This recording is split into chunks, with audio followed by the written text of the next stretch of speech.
Good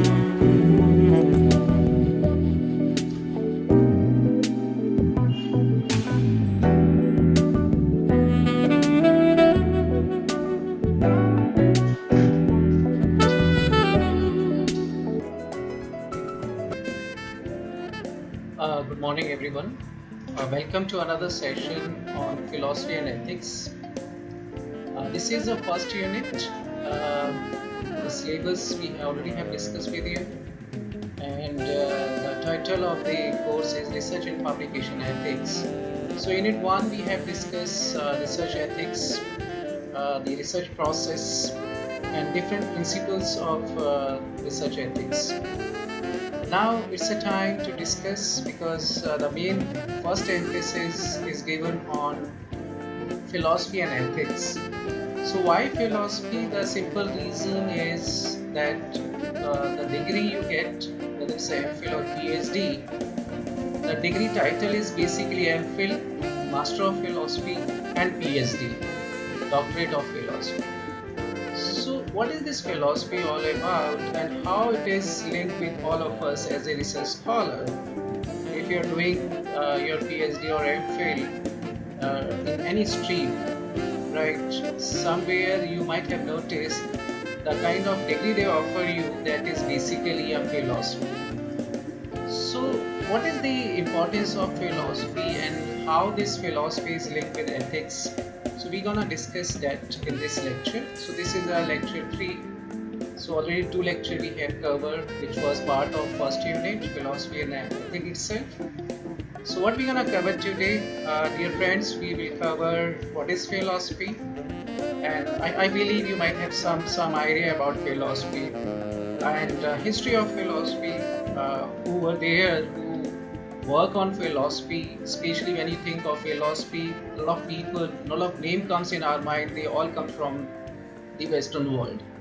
But who was here in India who is actually a philosopher? And then we'll talk about a few definition of philosophy and then finally branches of philosophy. So once again, I welcome you on this session, lecture 3. And here emphasis would be on philosophy and ethics, and here you can see we're gonna discuss these different elements of philosophy. So we start with a very important thing. I hope you will have some kind of idea about philosophy. So first, the term philosophy comes from the Greek language. It consists of two words, the flows, which means love, friendship, affection. So here we are talking about love, affection towards knowledge, towards wisdom. Because here, ultimately, when you are studying, when you want to study or you want to conduct a research, ultimately, what is your goal? Your goal would be that you want to become a master of that particular topic, particular area, and finally, you will have wisdom, and that wisdom would be converted into a philosophy. So here you can see the flows means love, friendship, affection. Sophos means learn, scholar, sage, or Sophia means wisdom. So ultimately, our love towards, our like towards, our efforts, our main motive would be towards knowledge, wisdom, talent, and finally, it will lead us towards the philosophy. So already we have discussed that philo means love, Sophia means wisdom. So philosophy is what then? So philosophy is the love of wisdom. So we all pray to God, we all wish that we should have wisdom.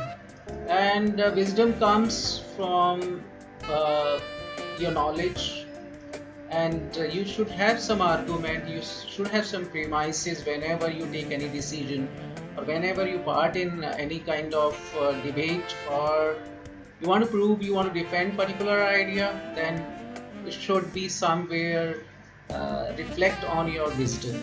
And it's not an easy job until unless you dig more and more deeply, and then you bring something, and that would be because of your hard work, because of the efforts you have put in your research, and finally it would be your research, it would be your kind of work, and that will lead you towards the wisdom.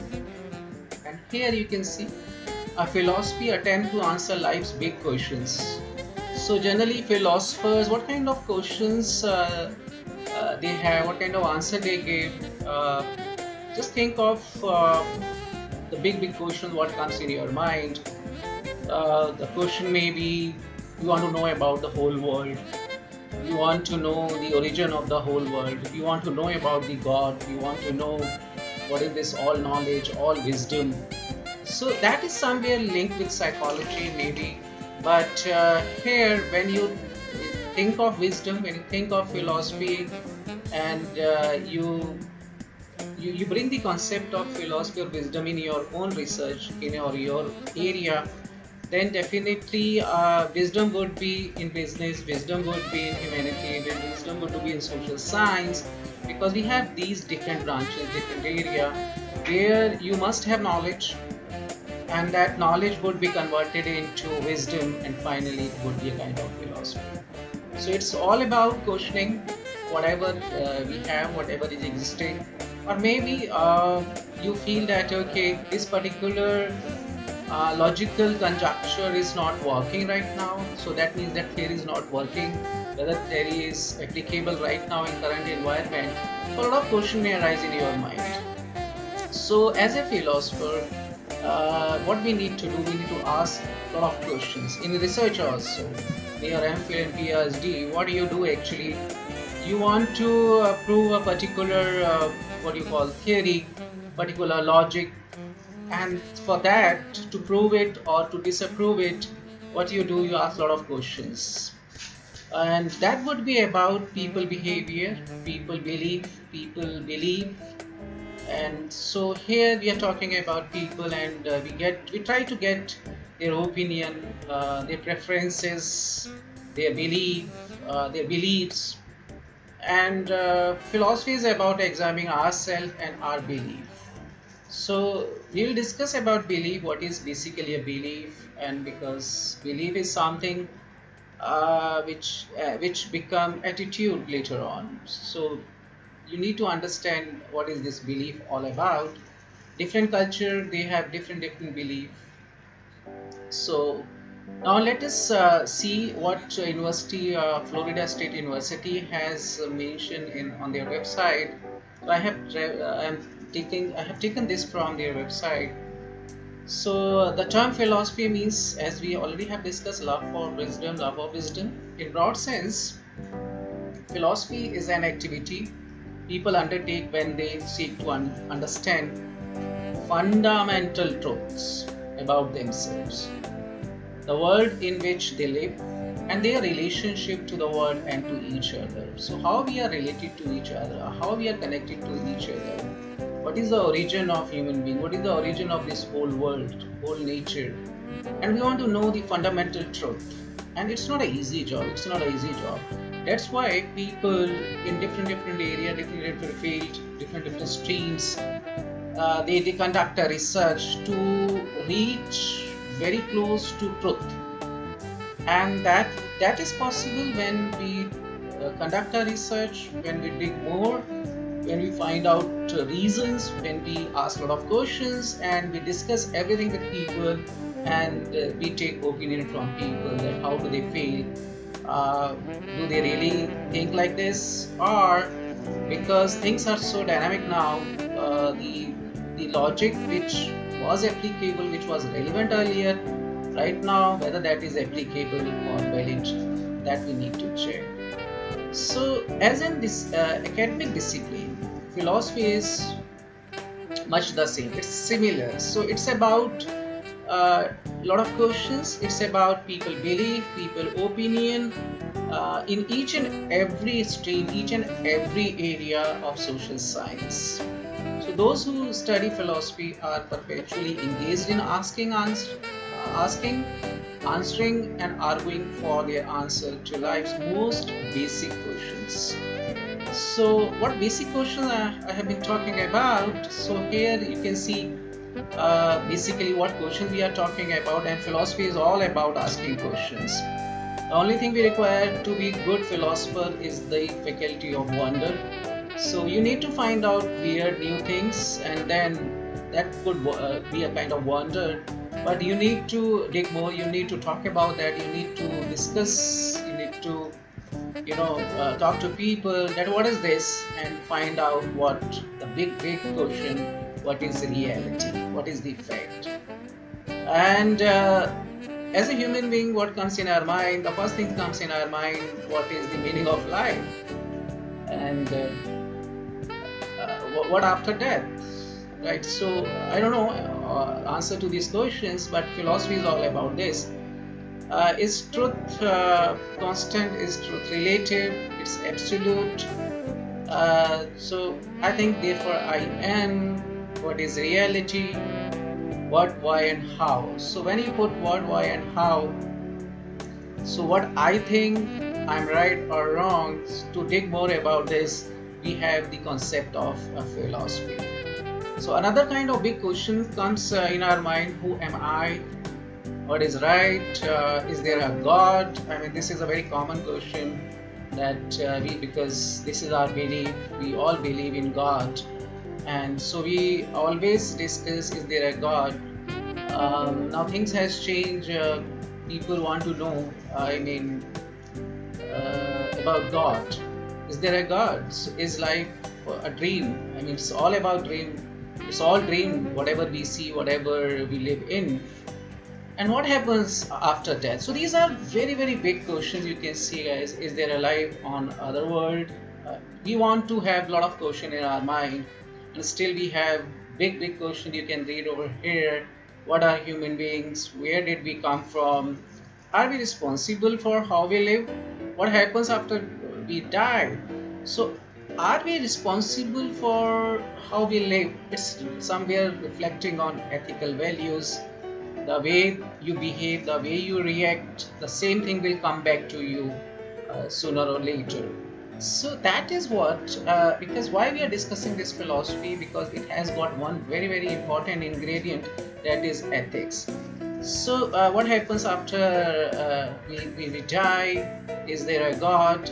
Can be no answer to such questions, can be no anything at all.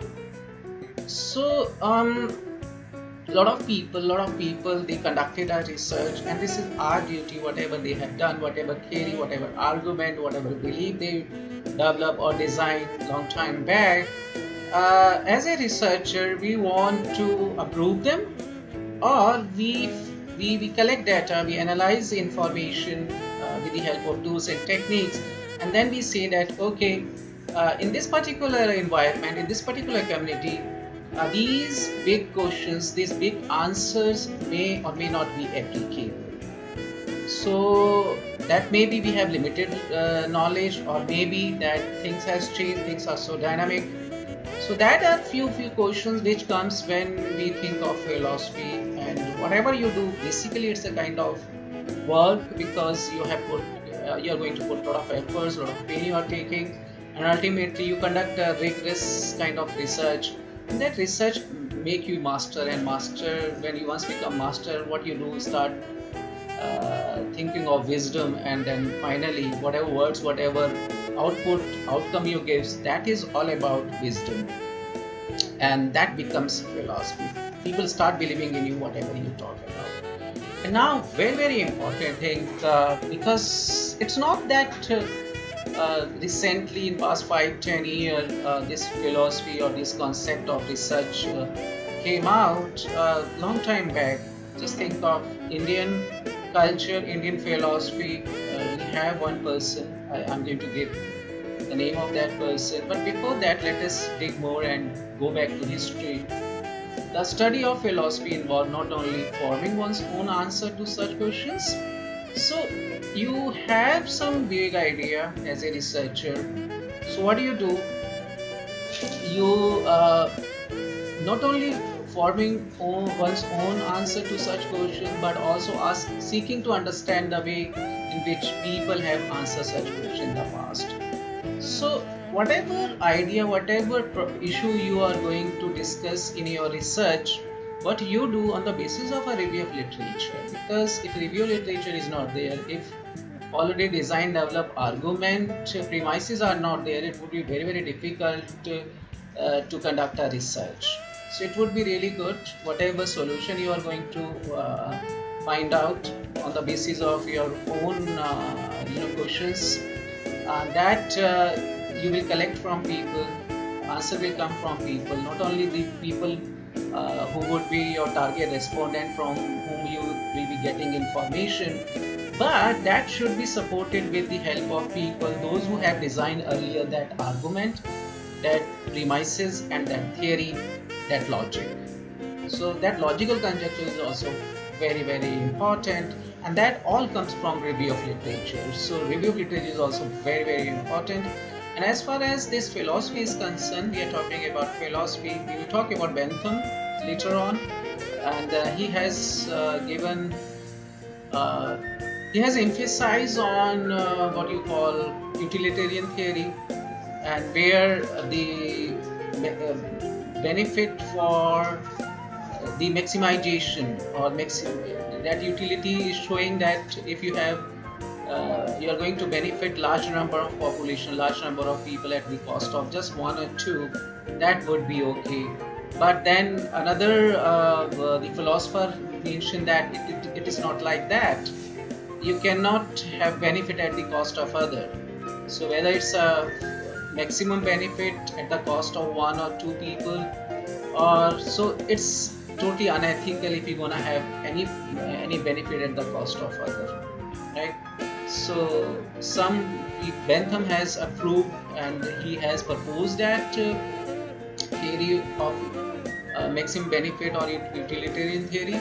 On the other hand, Mill says that no, it's not good. You cannot have any kind of benefit at the cost of other. So here you can see, I will show you a lot of people names, those who were part of, they were the philosopher. So a significant part of philosophy is its history, a history of answers and argument about these very questions. In studying the history of philosophy, one explored the idea of such historical figures. So generally we talk about, when we think of philosophy, it's always, who comes in your mind? It's Plato, Locke, Marx, Aristotle, Hume, Mills, and Socrates. And from India we have Chanakya, right? So I have gone through a literature on Chanakya, and he is a philosopher who represent Indian culture, Indian philosophy. But when you think of philosophy, you will see a lot of people from Western world only. So now, next thing which is very, very important, because philosophy is what it's a kind of a construct which is very, very difficult to define. But we have a few people like Fichte, Plato, they have defined this philosophy. So according to Fichte, philosophy is the science of knowledge. So whatever degree you're gonna get, it's a PhD, doctorate of philosophy, or master of philosophy. So basically what you're doing, you have a systematic, science is what? It's a systematic way of conducting a research. So here whatever knowledge you come out with, it would be a systematic science of knowledge. And then Plato has mentioned philosophy aims at the knowledge of the eternal nature of things. I'm not going to speak on that much. Philosophy, that is totally philosophical.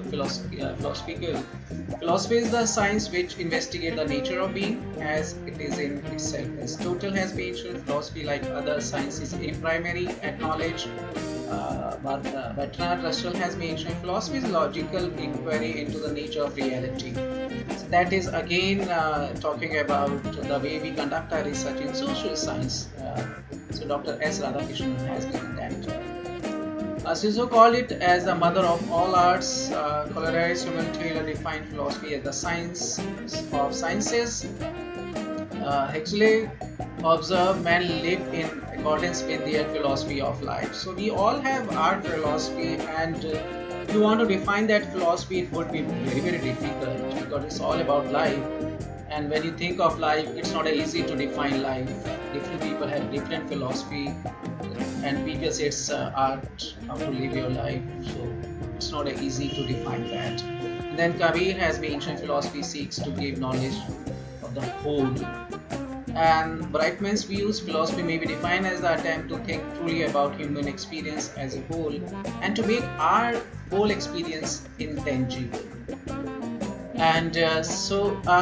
Next, systematic academic philosophy is traditionally divided into major area of study. So when you think of philosophy may be divided into not only these four different way of defining the philosophy. There are others also. So we'll talk about metaphysics, epistemology, ethics, logic, and let me define it in more crystal clear way.